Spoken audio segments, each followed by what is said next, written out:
నీ మీద తప్పు ఒకటి నేను మోపవలసినది. ఏమనగా తాను ప్రవక్తినని చెప్పుకొనుచున్న యెజబెలుని స్త్రీని నీవు ఉండనిచ్చుచున్నావు. పెర్గము సంఘంలో బిలాము అనే పురుషుడు ఆ సంఘానికి కళంకం తీసుకుని వచ్చాడు, ఆ సంఘాన్ని పాడు చేశాడు.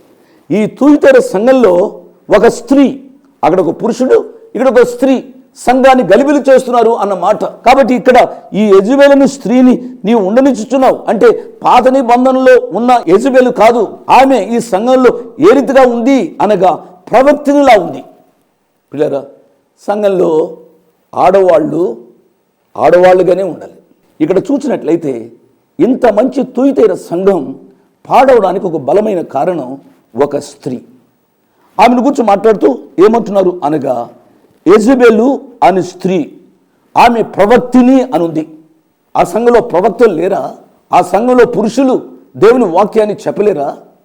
ఒక స్త్రీ కావాలా? ఆ స్త్రీ గూర్చి వ్రాయబడిన విషయం ఏమిటనగా ఆమె యెజబెలు వంటిది అని వ్రాయబడి ఉంది కదూ. ఈ యెజబెలు ఎవరు? ఈ యెజబెలు ఒక అన్యురాలు. ఈ అన్యురాలైన యెజబెలును ఒక ఇశ్రాయేలీయుడు పెళ్లి చేసుకున్నాడు. ఎంత విచారకరమైన సంగతి అండి. దేవునికి వాక్యంలో చాలా క్రిస్టల్ క్లియర్గా చెప్పబడింది ఏమిటనగా విశ్వాసి అవిశ్వాసిని చేసుకోకూడదు, విశ్వాసికి అవిశ్వాసికి పొత్తు ఎక్కడా అని ఉంది. నువ్వు విశ్వాసివి, నువ్వు ఒక అమ్మాయిని ప్రేమించావు, నువ్వు విశ్వాసివి ఒక అబ్బాయిని ప్రేమించావు, నువ్వు ప్రేమించిన అబ్బాయిని అమ్మాయిని పెళ్లి చేసుకోవాలని ఆశపడుతున్నావు. కాబట్టి ఇప్పుడు ఏమంటున్నావు? నువ్వు విశ్వాసివి అవిశ్వాసిని చేసుకోవడానికి వీళ్ళే. కానీ నువ్వేమంటున్నావు అని అంటే ఆ అమ్మాయిని మారుస్తానండి, ఆ అబ్బాయిని మారుస్తానండి, ఆ అబ్బాయిని మా అమ్మాయి మారుస్తుందండి. తల్లిదండ్రులు కూడా వెనకసుకొస్తారు. చాలా విచారకరమైన సంగతి. నేను అందుకు అనుభవపూర్వకంగా చెబుతున్నాను. ప్రియా బాబు, నీ విశ్వాసివా? దయచేసి ఒక ఆలస్యం అవుతుందా? ఆగు, విశ్వాసిన అమ్మాయిని పెళ్లి చేసుకో. ప్రియ పాప, నీ విశ్వాసివా? విశ్వాసువైన అబ్బాయి కొరకు పెళ్లి చేసుకో. ఒకవేళ నువ్వు అనొచ్చు, ఈ కాలంలో విశ్వాస ఎవరో విశ్వాసురాలు ఎవరో ఏం తెలియటం లేదండి అని మీరు అనొచ్చు. నేను కాదనటంలే. ప్రియులారా, అనుభవం కలిగిన వ్యక్తిగా నేను మనవి చేస్తున్నాను. దేవుని కృపా వాక్యాన్ని గౌరవిస్తాం, వాక్యాన్ని పాటించడానికి తీర్మానం చేసుకున్న వాళ్ళని ప్రభు పేరిట నేను మనవి చేస్తున్నాను. కీర్తనల గ్రంథం 81:11-13 వచనాల వరకు గమనిస్తే స్టబన్నెస్ అనే మాట రాయబడి, అదే ద్వితీయోపదేశ కాండం 9:6 కంటే అక్కడ కూడా స్టబన్నెస్ అనే మాట రాయబడి. ఈరోజు నేను చెప్పే మాట మానవుని జీవితాలు. మీరు అనొచ్చు, బ్రదర్ మొండితనంలో జీవించడాన్ని బట్టి మాకు అనుకునే జరుగుతున్నాయి బ్రదర్, మొండితనం ఉన్నప్పుడు మేము చలామణి అవుతున్నాం, ఎన్ని పొగడతలు ఎన్ని ప్రశంసలు మా జీవితాల్లోని. మంచి విషయాలలో ఉంటే ఎంతైనా మంచిది. కానీ ఒక సర్వే పరంగా జరిగింది ఏంటిదో తెలుసా?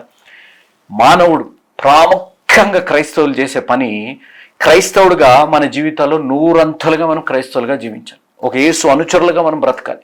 కానీ ఈ రోజుల్లో ఉన్న వారు చేసే పని ఏంటిదంటే ఒక సర్వే పరంగా 60% వారు క్రైస్తవులుగా ఉంటున్నారు. అనగా రక్షణ పొందామా, సంఘానికి వెళ్తున్నామా, కానుకలు ఇస్తున్నామా, రక్షణ పొందాం కాబట్టి బలలో పాల్గొంటున్నామా, క్రైస్తవులుగా చలామణి అయిపోతున్నామా, ఈ విధంగా 40% వారు ఏం చేస్తారంట తెలుసా? 40% వారికి నచ్చినట్టు వారు జీవిస్తారంట.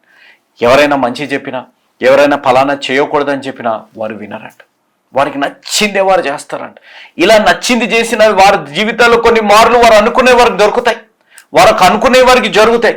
కానీ వారి జీవితాల్లో సమాధానం అనేది ఉండదు అనేది గ్రహించాలి. కాబట్టి ఈరోజు మన జీవితాల్లో దేవుడు చెప్పేదానికి మనం స్పందిస్తున్నాము.